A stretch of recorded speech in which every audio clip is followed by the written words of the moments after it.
에스라 3장 10절 11절 말씀입니다. 에스라 3장 10절 11절 말씀.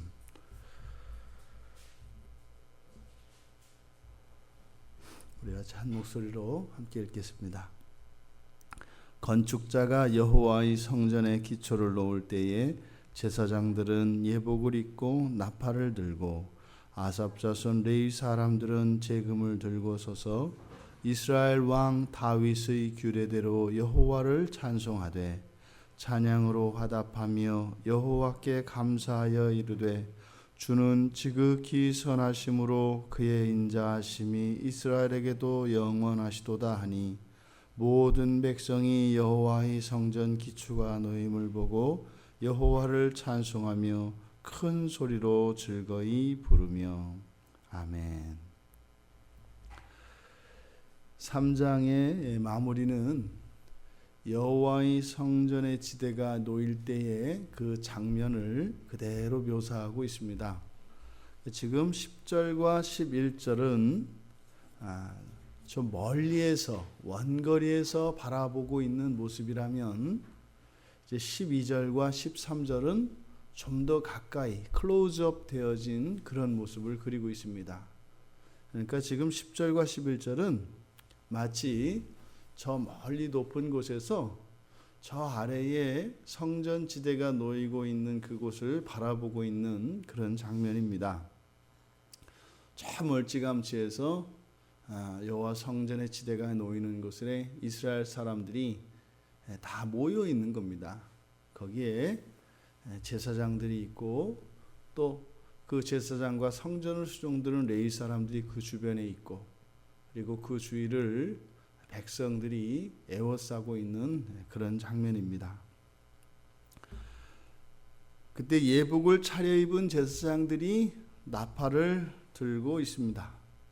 그리고 아삽 자손 레위 사람들은 제금을 들고 찬송하고 있습니다. 지금 이 장면은 솔로몬 성전이 맨 처음에 지어질 때 그 모습과 매우 유사합니다. 그래서 민수기 또한 모세에게 하나님 여호와 하나님께서 주셨던 규례, 민수기 10장 8절에서 10절을 보면 하나님을 어떻게 찬양하는지 규정한 그 규정에 적합하고, 또한 역대상 15장을 보면 다윗이 여호와의 궤를 예루살렘으로 이제 옮겨올 때, 그때 지금 여기서 보여지고 있는 이 장면과 매우 유사한 장면이 연출되고 있는 것을 봅니다. 지금 이 본문에서 우리들은 예배의 요소인 찬양에 대해서 살펴볼 수가 있습니다. 본문의 분위기에서 보면 알 수 있듯이 찬송은 여호와 하나님을 찬송하는 것임을 기억해야 합니다. 오늘날 우리들이 부르는 노래가 교회 안에서 예배를 드릴 때 부르는 노래는 우리들이 그 노래를 통해서 마음의 위로를 받거나 그 노래를 우리들이 평가하는 것이 아니라 우리가 교회 안에서 부르는 모든 노래들은 여호와 하나님, 성삼위일체 하나님을 찬송하는 것임을 우리가 잊어서는 안 될 것입니다. 사람의 귀가 아닌 주님의 마음을 기쁘시게 하기 위하여 우리들이 부르는 것, 이것을 찬송이라고 합니다. 그래서 이 찬송은 우리의 목소리를 사용해야 하고 또한 악기를 사용합니다. 하지만 무엇보다 중요한 것은 우리의 온 마음으로 찬양하는 것이어야 합니다. 왜냐하면 하나님은 들려지는 소리뿐만 아니라 그 소리를 만들어내는 사람의 그 마음을, 또한 악기를 연주하는 자의 그 마음을 다 받으시기 때문입니다. 찬송은 그래서 무엇보다 먼저 찬송하려는 사람의 찬송하려는 이유가 있어야 합니다. 그 찬송을 하려는 이유가 하나님의 영광을 나타내는 것이어야 하고 하나님께 대한 감사가 있어야 한다 이 말입니다. 우리가 구원의 하나님을 찬양할 때는 우리를 구원하신 그 구원의 은혜의 의미가 무엇이며 그것이 나에게 어떤 유익이 되어지는지를 먼저 우리의 가슴에 그것이 깨달아질 때 그것이 비로소 찬송으로 나올 수 있다 이 말입니다. 우리가 출애굽할 때에 그 찬송이 아마 성경에 나와 있는 그 모든 찬송 가운데 가장 뛰어난 찬송이 아닐까 합니다. 그리고 가장 진심이 담긴 찬송이 아닐까 합니다. 홍해가 갈라지는 그 장면 생각나시지 않습니까? 홍해가 갈라졌고요. 거기를 이스라엘 백성들이 건너옵니다. 200만에 달하는 사람들이 건너오는 것이에요. 아마 맨 뒤에 따라왔던 이스라엘 백성들과 뒤에서 쫓아오는 이 애굽의 마차를 탄 그 애굽의 병사들 사이는 그리 멀지 않았을 것으로 보입니다. 굉장히 긴장감과 그런 긴박감, 심지어는 굉장한 위기감이 고조되어 있는 그 장면이 분명히 있었을 겁니다. 그런데요, 그 마지막 이스라엘 백성 한 사람이 홍해에서 육지에 발을 디뎠을 때 이제 정말 손만 뻗으면 그 이스라엘 백성을 단칼에 또는 창으로 찔러서 죽일 수 있는 그런 바로 지척의 거리에까지 왔을 겁니다. 그 순간에요, 강 건너편, 바다 건너편에서는 이스라엘 백성들이 먼저 앞서서 당도했던 사람들은 뒤를 돌아보아서 자기의 백성이 아슬아슬한 위기의 장면에 지금 있는 것을 보았을 겁니다. 그 순간요, 하나님이 바다로 쫓아오던 애굽 병사들을 덮어버린 것이에요. 그때 온 이스라엘 백성들은 구원의 하나님을 찬양합니다.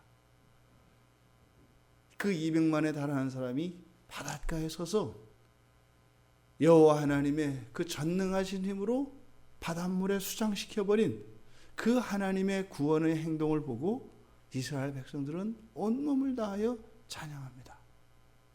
바로 그 구원의 하나님에 대한 감격, 바로 자신들의 목숨이 지금 그 애굽 병사들의 손에서 완전히 자유롭게 안전하게 놓여졌을 그때에 하나님을 향하여 드리는 그 감사의 찬송, 바로 그 찬송이 성경에 나타난 그 어떤 찬송보다도 가장 진솔하고 가장 웅장하며 가장 아름다웠을 찬송이라고 생각이 됩니다.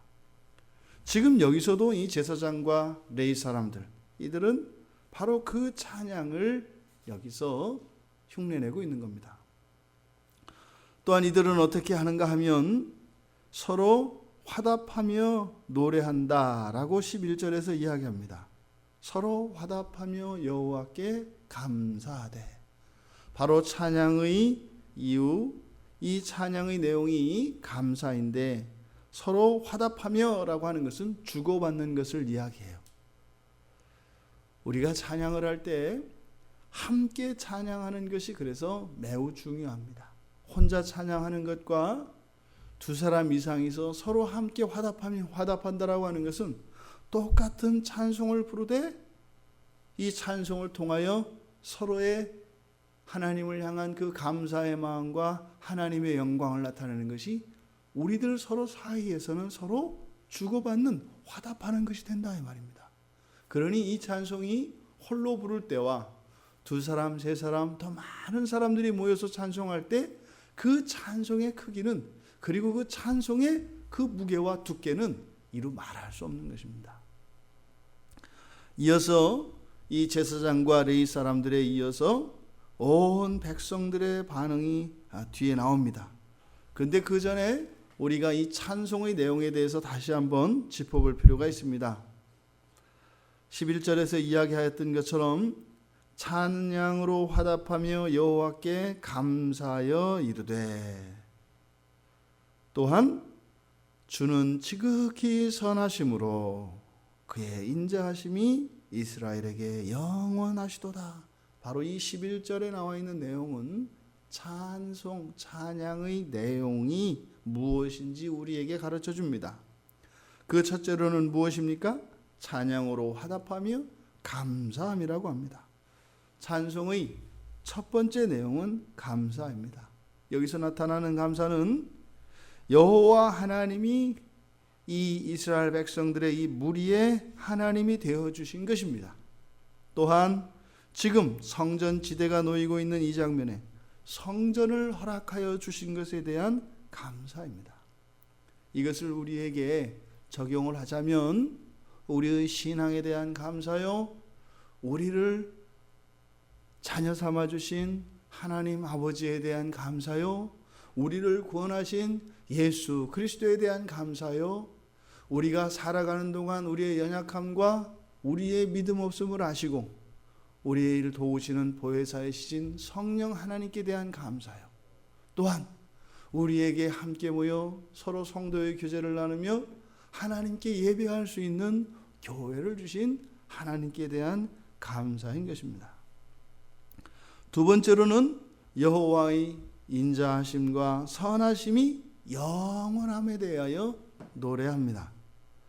이것은 하나님의 여호와 하나님의 성품에 대한 찬송이죠. 이것은 성경을 통해서 우리가 알 수 있습니다. 또한 개인적인 경험을 통해서 알 수 있습니다. 그래서 우리가 여호와 하나님, 우리를 구원하신 그 여호와 하나님을 경험하는 일은 우리의 신앙에서 매우 중요한 요소입니다. 그리고 우리가 예수 그리스도를 믿는 그 신앙의 유익을 누리는 것 가운데 가장 큰 것이라고 할 수 있습니다. 여호와 하나님을 경험하는 것입니다. 이 여호와 하나님의 경험은 예수 그리스도의 십자가에서 가장 강렬하게 나타납니다. 가장 생생하게 나타납니다. 우리가 그리스도 예수의 그 십자가의 은혜를 경험할 때 우리는 하나님을 경험하게 됩니다. 그 하나님, 십자가에서 우리를 위하여 죽으시고 당신의 모든 것을 아낌없이 내어주셨던 그 하나님을 사랑할 때 우리는 그 어떤 곳에서 그 어떤 경험보다도 더욱 생생하며 더욱 강력한 하나님에 대한 경험을 우리가 누릴 수 있습니다. 그래서 우리 기독교에서 이 십자가는 우리 신앙의 중심에 있는 것입니다. 우리의 구원에 대한 하나님의 구원의 행동이시기도 하지만 구원받은 백성들에게는 가장 큰 영광과 가장 큰 기쁨이 그 십자가에서 또한 나타나기 때문입니다. 11절 하반절에서 나오는 모든 백성들의 반응, 이것은 성도의 반응이요 교회의 반응이라고 하겠습니다. 여호와를 찬송하며 큰 소리로 불렀습니다. 여호와를 찬송하며 큰 소리로 불렀습니다. 이것이 우리들의 일상이 되어야 합니다. 성전 지대가 놓이는 그 앞에서 여호와를 찬송하며 큰 소리로 불렀던 그 기쁨과 감격이 우리에게 사라진다면 우리는 그 성전 지대에 있지 않은 것이에요. 있더라 하더라도 거기서 등을 돌리고 먼 산을 바라보고 있기 때문입니다. 우리가 여호와의 성전을 바라보고 그 지대가 놓이는 그 장면에 있었던 그 백성들과 다르지 않은 것은 성령이 항상 우리와 함께하기 때문입니다. 우리는 성전 앞에, 성전 안에, 성전을 우리 안에 모시고 살아가는 사람들이기 때문입니다. 우리의 일상이 이렇게 되기를 바랍니다. 구원의 하나님을 기뻐하시며 구원의 하나님을 찬양하시는 여러분들 되시기를 바랍니다. 여기서 인용하고 있는 것은 시편에 나와 있는 시편 100편의 인용으로 보입니다. 시편 100편 외에도 106편과 107편의 각각 1절을 보면 106편 1절에 할렐루야 여호와께 감사하라 그는 선하시며 그의 인자하심이 영원함이로다. 107편 1절도 여호와께 감사하라 그는 선하시며 그 인자하심이 영원함이로다. 이스라엘 백성들의 마음속에, 바로 우리 기독교인의 마음속에는 항상 우리 피 속에는 이 도도한 여호와 하나님의 성품에 대한 감사와 찬양이 흐릅니다. 우리는 들을 수 없지만 우리 혈관을 타고 흐르는 그 피는 바로 여기에서 이야기하는 그 하나님의 선하심과 인자하심의 영원함에 대하여 찬양하며 살아있는 동안 쉼없이 피가 흐르는 것입니다. 우주에 떠있는 모든 하늘의 별들이 그냥 서 있지 않고 이 태양계만 하더라도 태양을 중심으로 해서 행성들이 돌지 않습니까? 거기야 공기가 없는 상태이기 때문에 소리를 나타내지 않습니다만 거기에 공기를 주입시켜서 마치 악기와 같이 그 모든 별들이 돌아가며 내는 소리를 나타낸다면 무엇이겠습니까? 바로 여호와 하나님의 그 선하심과 인자하심에 영원하다고 하는 그 찬양의 소리가 바로 이 우주가 운행되어지면서 내는 모든 소리일 것입니다. 시편 100편을 읽으며 오늘 설교를 마치겠습니다. 온 땅이여 여호와께 즐거운 찬송을 부를지어다. 기쁨으로 여호와를 섬기며 노래하며 그의 앞에 나아갈지어다.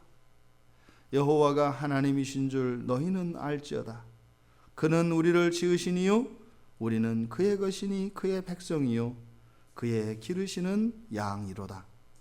감사함으로 그의 문에 들어가며 찬송함으로 그의 궁정에 들어가며 그의 이름을 송축할지어다. 여호와는 선하시니 그의 인자하심이 영원하고 그의 성실하심이 대대에 이르리로다.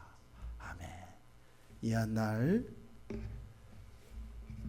우리의 온종일의 삶 속에 하나님의 선하심과 인자하심이 우리 안에 기쁨과 감사로 넘쳐나는 복된 날 되시기를 주님의 이름으로 축원드립니다.